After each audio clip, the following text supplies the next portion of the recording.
بسم اللہ الرحمن الرحیم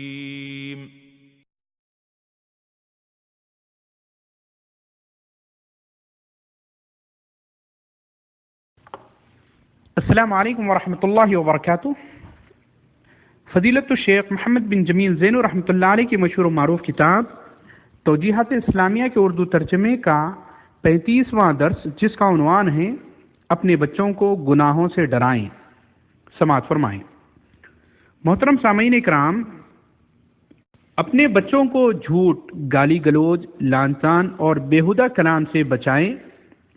اور بڑے پیار سے یہ بات ان کے ذہن نشین کرائی جائے کہ جھوٹ بولنا حرام ہے، دنیا میں خسارہ اور آخرت میں جہنم میں جانے کا سبب بنتا ہے۔ ہم پر یہ بھی لازم ہے کہ اپنی زبانوں کی حفاظت کریں تاکہ ان کے لیے اچھا نمونہ بن سکیں۔ دوسری بات، بچوں کو جوئے اور ان تمام اقسام سے منع کریں، مثلا لوڈو، شطرنج اور اس قسم کے اور دوسرے جو کھیل ہیں، چاہے وہ بچے تفریح کے لیے کیوں نہ کھیلیں، یہ تمام چیزیں انہیں آپس میں عداوت، دشمنی پیدا کرتی ہیں۔ نیز ان چیزوں میں جانی نقصان اور مالی نقصان اور وقت کا ضیاع ہونے کے ساتھ ساتھ نمازیں بھی رہ جاتی ہیں۔ تیسری بات، بچوں کو فحش اور گندے رسائل پڑھنے اور من گھڑت قسم کے افسانے پڑھنے اور دلچسپی لینے، سینما، ویڈیو، ٹیلی ویژن پر فلمیں دیکھنے سے منع کریں، اس لیے کہ ان تمام چیزوں سے ان کا اخلاق اور مستقبل تباہ ہو جاتا ہے۔ چوتھی بات، بچوں کو سگریٹ نوشی کی لعنت سے بچائیں، انہیں سمجھائیں کہ تمام ڈاکٹروں کا بالاتفاق فیصلہ ہے کہ یہ انسان کے جسم اور دانتوں کے لیے سخت نقصان دہ ہے۔ اس کے پینے سے انسان کینسر جیسی مہلک بیماری کا شکار ہو جاتا ہے، اور اس کا گندا دھواں سینے میں جم جاتا ہے، جس سے پھیپھڑے ناکارہ ہو جاتے ہیں۔ اس سے کسی قسم کا کوئی فائدہ حاصل نہیں ہوتا، اس لیے اس کا پینا اور خرید و فروخت کرنا حرام قرار دیا گیا ہے۔ اس کے بجائے آپ بچوں کو فروٹ اور اس قسم کی دوسری مقوی دماغ چیزیں کھانے کی ترغیب دلائیں۔ پانچویں بات، بچوں کو ہمیشہ سچ بولنے کی عادت ڈالیں اور خود بھی ان سے کبھی عذرائے مذاق بھی جھوٹ نہ بولیں، تاکہ وہ کبھی کسی معمولی چیز پر جھوٹ نہ بولیں۔ جب ہم ان سے کوئی وعدہ کر لیں تو اسے ہر حال میں پورا کر دکھائیں۔ نبی کریم صلی اللہ علیہ وسلم کا ارشاد ہے، جس شخص نے کسی بچے کو کہا بیٹا ادھر آ، یہ چیز لے، اور دیا کچھ نہ، تو یہ بھی ایک جھوٹ ہے۔ چھٹی بات، اپنی اولادوں کو رشوت، سود، دھوکے بازی اور چوری کا مال نہ کھلائیں، کیونکہ یہ ان کے سرکش اور نافرمان اور بدبخت ہونے کا سبب بنے گا۔ ساتویں بات، اپنی اولاد کے لیے اللہ تعالیٰ سے غیظ و غضب اور ہلاکت کی دعا نہ کریں، یعنی بد دعا نہ دیں،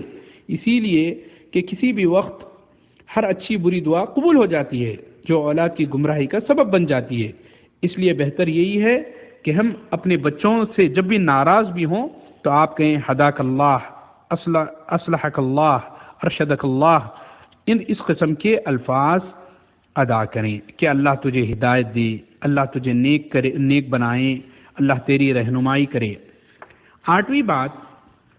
اپنی اولادوں کو اللہ تعالیٰ کے ساتھ شرک کرنے سے بچائیں، اور اللہ تعالیٰ کے علاوہ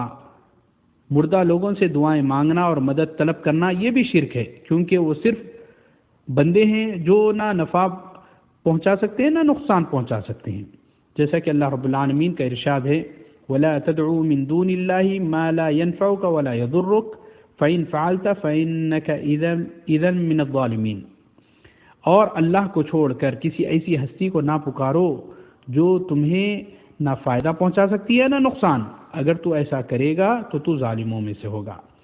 تو یہاں آخر میں اللہ تعالیٰ سے دعا ہے کہ اللہ تعالیٰ ہم تمام کو یہ توفیق عنایت فرمائیں کہ ہم اپنی اولاد کی نیک تربیت کریں، انہیں اچھی تعلیم دلائیں اور نیک دینی تعلیم سے انہیں آراستہ و پیراستہ کرائیں۔ یہاں ایک بات میں اپنی جانب سے کہنا مناسب سمجھتا ہوں، محترم سامعین، اگر آپ اپنی اولاد کی تربیت اچھے طریقے سے نہیں کریں گے تو وہ بڑے ہو کر آپ کا مقام کیسا پہچان سکیں گے؟ اگر آپ نے انہیں بچپن میں اپنا مقام اور مرتبہ متعارف نہ کروایا تو کس طریقے سے آپ کا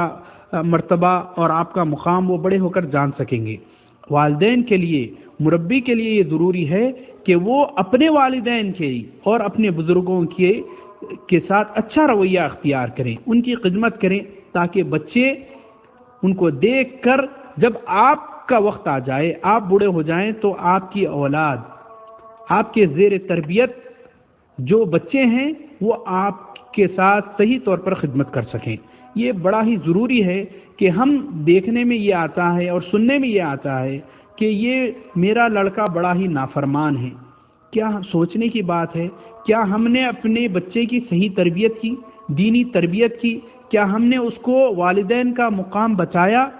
ہاں، اگر آپ نے بتایا ہے، اس کے بعد اگر وہ نافرمانی کرتا ہے تو پھر وہ بڑا ہی گنہگار ہے۔ اگر ہم نے اسے اپنا مقام یعنی والدین کا مقام ہی نہیں بتایا اور بڑا ہو کر وہ آپ کی خدمت نہیں کر رہا ہے، آپ کی بات نہیں سن رہا ہے، تو یاد رکھیے اللہ تعالیٰ کے پاس آپ بھی مسئول ہوں گے۔ تو چاہیے کہ اپنی اولاد کو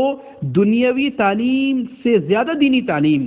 دلوائیں۔ یہ بات مسلم ہے کہ ایک ڈاکٹر ہے، ایک انجینئر ہے، ایک سائنٹسٹ ہے، وہ اس طریقے سے اپنے ماں باپ کا مقام اور ان کی خدمت، ان کی عزت نہیں کر سکتا جتنا آپ ایک وہ طالب علم جو دینی تعلیم سے آراستہ و پیراستہ ہے وہ زیادہ کرتا ہے۔ تو میری تمام والدین اور سرپرستوں سے گزارش ہے کہ آپ دنیاوی تعلیم دلوائیں، ساتھ ہی ساتھ دینی تعلیم دلائیں، تاکہ ہماری اولاد بڑے ہو کر والدین کی صحیح معنوں میں خدمت کر سکیں اور والدین کے انتقال کے بعد بھی ان کے لیے دعائیں کر سکیں۔ اللہ تعالیٰ سے دعا ہے کہ اللہ تعالیٰ ہم تمام کو اپنی اولاد کی صحیح معنوں میں تربیت کرنے اور ہمارے تمام بچوں کو اپنے والدین کا صحیح مقام وہ مرتبہ سمجھنے کی توفیق عنایت فرمائیں۔ والسلام علیکم ورحمۃ اللہ وبرکاتہ۔